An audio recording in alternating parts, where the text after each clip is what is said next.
One of the most dreadful diseases found today is malaria. And do you know who causes it? In the first instance, we tend to answer mosquito. But that is not entirely right. Malaria is not caused by the mosquito, it is only transmitted by this vector. Malaria is caused by the organisms belonging to the genus Plasmodium. And what are these organisms? Well, they fall in the next category of microbes that we will be learning in this video.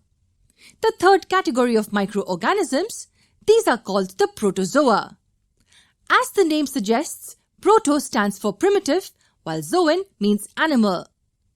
Wait a second, are we saying these are organisms primitive to animals? Yes, they are unicellular in nature. However, the single cell has highly complex functions. Hence, they are also referred to as the pinnacle of unicellular complexity. So what do you think will be their structure? Well, they have a typical eukaryotic cell structure. Thus, the nucleus and the membrane-bound organelles form an integral part of the cell. Many of them possess food vacuoles which are used to store food.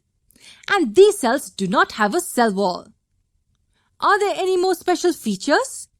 Many of them have additional features like cilia or flagellum for locomotion. Cilia are these tiny hair-like structures which are present throughout the body. Flagellum, on the other hand, is usually a slender long filament which is single or rarely multiple in number. Now this was their structure. What could be their nutrition type? Here we are referring to whether they are autotrophic, that is self-nourishing, or heterotrophic, meaning they cannot prepare their own food. We know that these cells are like animal cells and have mobility. So do you think they will be autotrophic like plants? Of course not. These are heterotrophic in nature. Yes, they are dependent on other organisms as their food source. Only a few rare exceptions include the chlorophyll containing euglena. It usually performs photosynthesis, but others lack the capacity to do so. Many organisms belonging to the protozoan group are well-known parasites.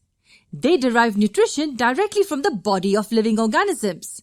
So they do not kill the host, but do harm them severely.